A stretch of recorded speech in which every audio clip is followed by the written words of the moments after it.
Constipation in women. The normal bowel movement is one bowel movement per day, preferably 2 to 3 per day or within 30 minutes of consumption of a meal. Soft, brown, and whole in appearance and shape, non-bloody, non-mucus, without difficulty nor straining to pass stool. If you look at the Bristol stool chart, type 4 shows brown stool like a sausage or snake, smooth and soft.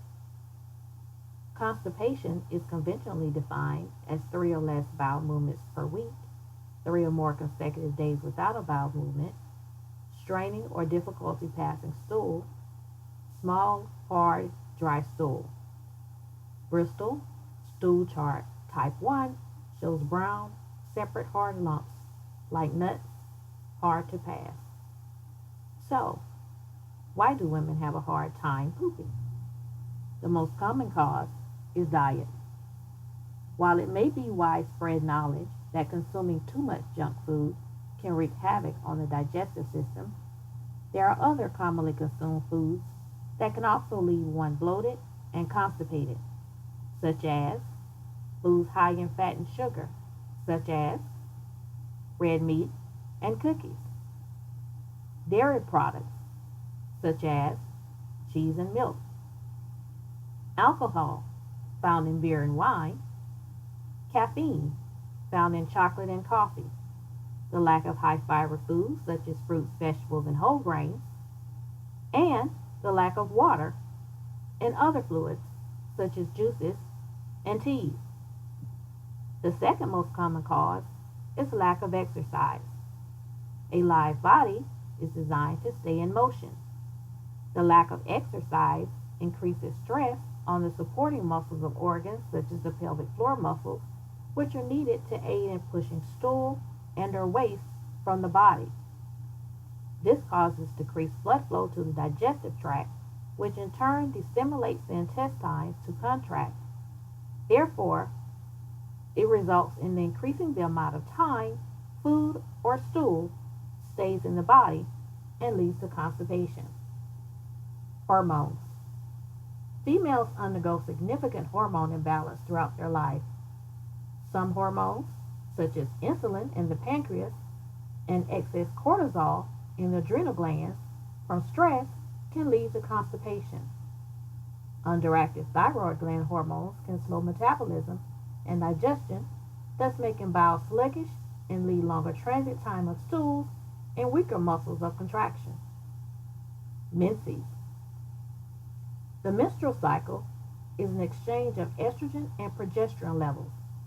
It is theorized that these increases in the hormone lead to slowed intestinal movements and increase in water and sodium retention, leading to constipation.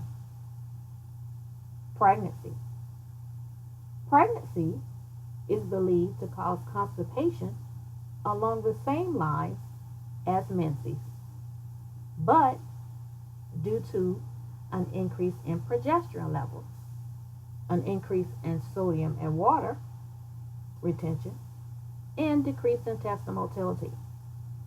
Medications. Medications cause constipation by affecting the nerve and muscle activity in the colon or large intestine, leading to the slow and difficult passage of stool. Eating disorders. Few is known about the true mechanism of eating disorders and constipation, but some eating disorders can be associated with body dysmorphia, where the person views themselves very differently from reality. For example, anorexia. Anorexia is geared more toward poor nutrition or malnutrition, a restricted diet deficient in nutrients and bulk, leading to the weakening of the intestinal muscles, and overall slowing of metabolism, leading to constipation. Bulimia, while erroneously thought of mostly in terms of diarrhea, the binge purge syndrome of bulimia promotes frequent abuse of laxatives to promote diarrhea and unwanted calories through emesis, with constipation linked more toward laxative abuse. Menopause. Menopause is another period of life where women, unlike men, undergo another drastic change in hormones. This can lead to emotional and physical manifestations with influences on diet, mobility, etc., all leading to constipation. Stress. Women stress more than men. Stress decreases the blood flow to the rectum and anus, which decreases bowel movements and promotes constipation. Illness. In disease and illness, constipation is most commonly seen in neurological diseases, such as diseases of the brain and spinal cord, and digestive disorders.